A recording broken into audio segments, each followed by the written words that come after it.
Assalamualaikum warahmatullahi wabarakatuh. Alhamdulillahirabbil alamin wa binasta'in wa ala umuri dunya waddin.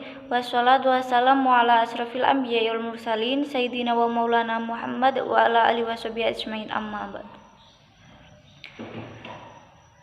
Yang terhormat dosen pengampu mata kuliah pada siang hari ini, yakni Bapak Muhyiddin, dan tak lupa teman-teman yang saya bangga-banggakan. Puji syukur atas kehadirat Allah Subhanahu wa Ta'ala yang telah melimpahkan rahmat, hidayah, taufik serta inayahnya kepada kita semua, sehingga kita dapat berkumpul di online class pada siang hari ini dalam keadaan sehat walafiat. Langsung saja, perkenalkan, nama saya Ayu Wulansari, NIM 21504100046. Saya sebagai moderator sekaligus penyampai materi yang pertama, dan rekan kelompok saya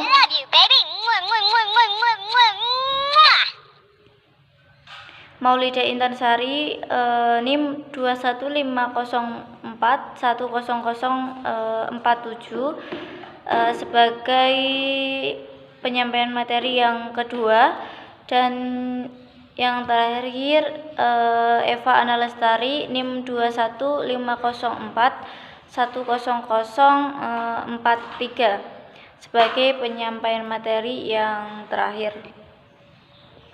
Langsung saja kita mulai presentasi pada siang hari ini.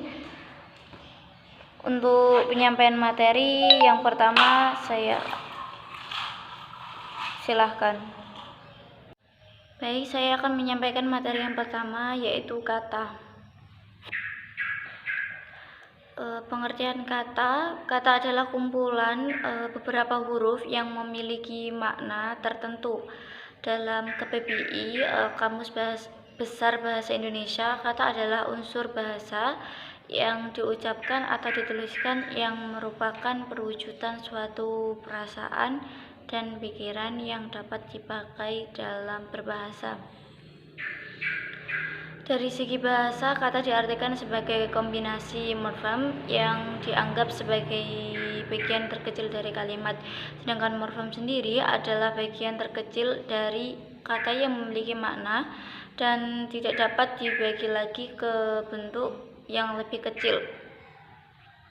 Satu kata merupakan satuan terkecil dalam proposisi. Dalam ilmu logika, penyelidikan kata bertujuan untuk mencari pengertian kata dan bagaimana penggunaan yang tepat dari kata tersebut.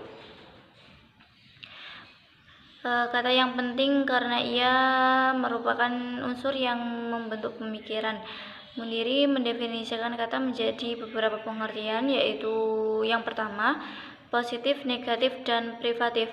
Suatu kata dikatakan memiliki pengertian yang positif apabila mengandung penegasan adanya sesuatu, seperti adanya ilmu, terang adanya cahaya, baik adanya iman, dan sebagainya. Suatu kata memiliki pengertian negatif apabila diawali dengan salah satu dari tidak, tak, non, atau bukan, seperti kata tidak gemuk, tak kurus, bukan kaya, dan sebagainya. Suatu kata yang memiliki pengertian privatif apabila mengandung makna dan adanya sesuatu, seperti kurus atau tidak ada daging, miskin atau tidak adanya harta, gelap, tidak adanya cahaya. Tidak dulu ada. Baik, yang kedua adalah universal, partikular, dan singular. Kata yang mengandung makna universal apabila menunjukkan makna seluruh lingkungannya dan mengikat seluruh bawahannya tanpa terkecuali, seperti rumah, kursi, hewan, tumbuhan, manusia, dan sebagainya.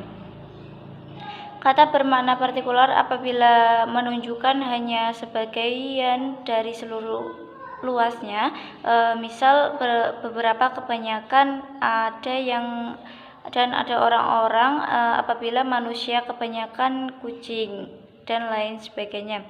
Kata bermakna singular apabila dengan tegas menunjukkan satu individu atau barang tertentu, misal nama diri, nama unik, kata yang diberi petunjuk in dan itu. Kursi adalah universal, tetapi apabila dengan ini menunjukkan kursi ini, maka bermakna singular. Ketiga, konkret dan abstrak. Suatu kata mempunyai arti konkret apabila ia menunjukkan kepada sesuatu benda, orang, atau apa saja yang memiliki eksistensi tertentu, seperti buku, rumah, kucing, dan sebagainya. Kata mempunyai pengertian abstrak apabila hanya menunjukkan pada sifat, keadaan, kegiatan yang dilepas dari objek tertentu, seperti kesehatan, kebodohan, kekayaan dan kekayaan, dan lain sebagainya. Yang keempat, univoc atau equivoc dan analog. Univoc adalah kata yang memiliki satu makna yang jelas dan tidak membingungkan, seperti pensil, buku, kursi. Equivoc adalah kata yang memiliki makna lebih dari satu, seperti pukul, bulan, bunga.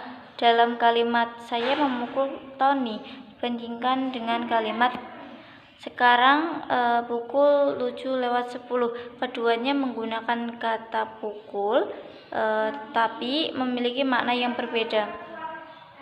Analog biasa dikenal dengan istilah perumpamaan. Suatu kata memiliki pengertian analog apabila makna yang berbeda dengan aslinya, tetapi masih ada persamaan, seperti bunga desa itu sangatlah cantik.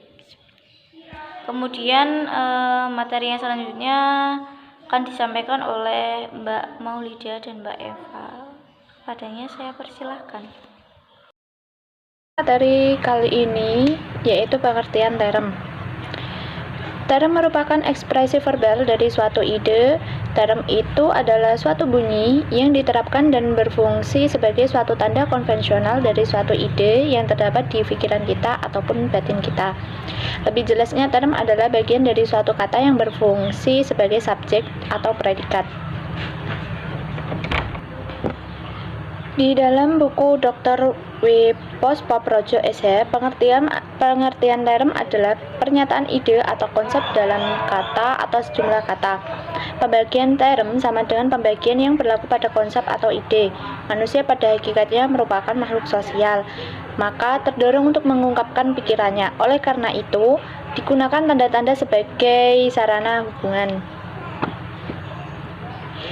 Term biasanya diekspresikan sebagai suatu kata benda atau frase benda. Di dalam satu proposisi, setiap term menandakan kelas dari berbagai barang. Dalam kata lain, term adalah bagian dari suatu kalimat yang berfungsi sebagai subjek dan predikat. Contoh, sapi adalah mamalia. Term subjek dalam proposisi tersebut adalah sapi dan predikatnya adalah manusia.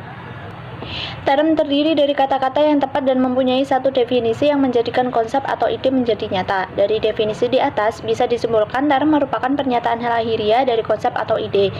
Hanya saja kata atau kesatuan dari beberapa kata yang menyatakan konsep atau ide. Itulah yang dinamakan term logika. Tapi, tidak semua kata bisa dikatakan term logika, dan setiap term logika terdiri dari satu kata atau lebih. Macam-macam term. Dilihat dari segi isi yang terkandung dalam term terbagi menjadi dua, yaitu yang pertama, term yang bersifat kategorimatis. Term kategorimatis adalah kata atau sejumlah kata yang dapat berdiri sendiri. Contohnya, seperti kata bunga, binatang, burung, pohon.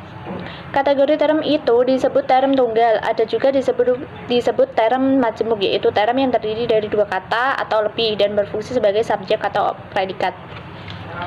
Yang kedua, term yang bersifat sinkategorimatis. Digunakan sebagai term yang tidak bisa memiliki arti jika bantuan kata-kata yang lain. Dapat pula dikatakan sebagai kata penghubung. Contohnya, yang, di, dan, untuk, kepada, dan lainnya. Dilihat dari segi asas perlawanan atau ketidaksesuaian, dapat